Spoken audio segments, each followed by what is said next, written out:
নমস্কার বন্ধুরা, সুধা ভিলেজ ব্লগে আপনাদের সবাইকে স্বাগত। আবার একটা নতুন ব্লগ নিয়ে চলে এলাম। আপনারা আমার সঙ্গে থাকুন আর প্রথম থেকে শেষ পর্যন্ত ব্লগটা দেখতে থাকুন। আজকের আমি পিঠে বানাবো আর খুব সহজ পদ্ধতিতেই আমি বানাবো পিঠেটা। তা চলুন কি কি লাগে সেটা দেখে নিই। আজ আমি চিতই পিঠে বানাবো। তার জন্য আমি নিয়েছি আতপ চাল গুঁড়ো করে নিয়েছি 300 গ্রাম, আর এখানে ভাতের মাড় নিয়েছি। এই ভাতের মাড়টা দিয়ে আমি পিঠেটা বানাবো। এখানে লবণ নিয়েছি আর একটু সরষের তেল নিয়েছি, ব্যাস। এবার আমি চালের গুঁড়োটা মাড়ের সঙ্গে মাখিয়ে নেব। প্রথমে আমি মাড়টা একটা গামলার মধ্যে দিয়ে দিচ্ছি আর একটু লবণ দিয়ে দিচ্ছি। আমি চালের গুঁড়ো অল্প অল্প করে দিয়ে মাখবো।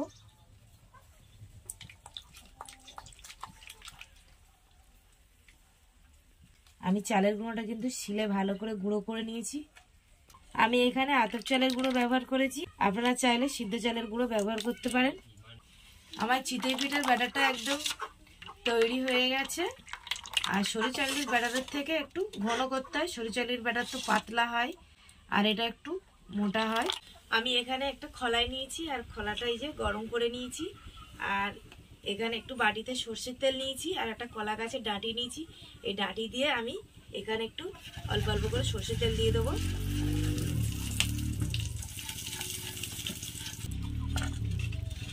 আমার খোলাটা গরম হয়ে গেছে, আমি এবার ব্যাটারটা দেব।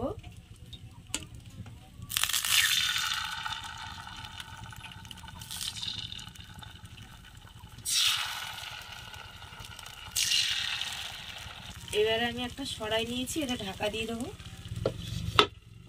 2 মিনিট আমি ঢাকা দিয়ে রাখবো। আমার 2 মিনিট হয়ে গেছে। এবার আমি সরাটা খুলবো। আর আমি একটা কাস্তে নিয়েছি আর আমি এই কাস্তেটা দিয়ে পিঠেগুলো তুলবো। ঢাকনাটা খুলে নিলাম।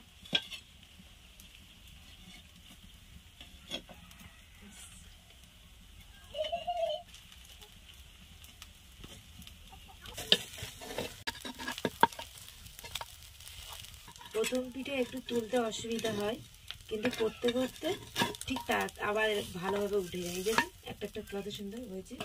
এই দুটো পিঠে একটু ভেঙে গেছে। একইভাবে আমি আরো একবার তেল বুলিয়ে দিচ্ছি। আপনারা চাইলে ব্রাশ ব্যবহার করতে পারেন। আমি এখানে কলা গাছের ডেগো নিয়েছি। একইভাবে আর আমি ব্যাটারগুলো দিয়ে দিচ্ছি।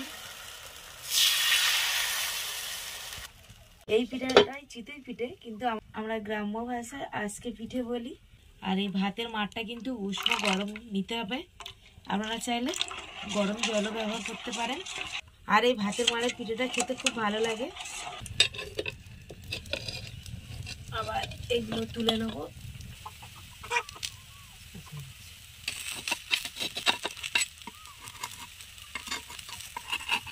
এই দেখুন এটা কত সহজে উঠে গেল। এটাও দেখুন, বললাম না প্রথমে একটু অসুবিধা হয়, কিন্তু দ্বিতীয়বার কিন্তু আর অসুবিধা হয় না। এই দেখুন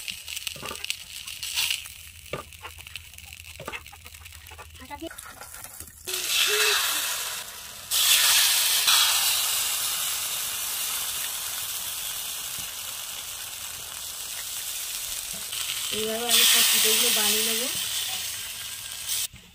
আমার পিঠেগুলো হয়ে গেছে, আমি এবার সব তুলে নেব। এই দেখুন পিঠেগুলো সব হয়ে গেছে, কত নরম হয়েছে দেখুন। এটা কিন্তু আতপ চালের করেছি আমি, শুধু আতপ চাল। আমি খুব সহজ পদ্ধতিতে চিতই পিঠেটা বানিয়ে নিয়েছি। আমি একটা ভেঙে দেখাবো।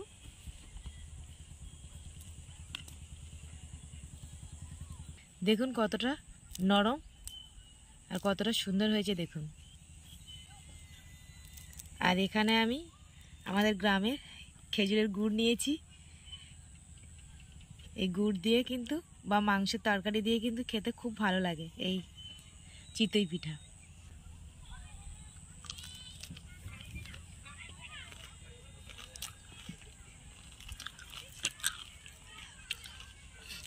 দারুণ দারুণ। তো আমার সোনাই খেলা করছিল, খেলতে খেলতে চলে এসছে। এসে এই যে আমার সোনা একটু খাচ্ছে, আর ও খেতে কিন্তু ভীষণ পছন্দ করে। কেমন হয়েছে সোনা? সোনা কেমন হয়েছে? দারুণ হয়েছে, দারুণ হয়েছে। তো আজকের ব্লগটা আর বেশি বড় করব না, আজকের ব্লগটা এখানেই শেষ করছি। যদি ব্লগটি ভালো লাগে সাবস্ক্রাইব, লাইক, কমেন্ট, শেয়ার করবেন আর আমার পাশে থেকে আমাকে সাপোর্ট করবেন। আর যারা আমার ফেসবুক পেজে ভিডিওটা দেখছেন পেজটিকে ফলো করবেন।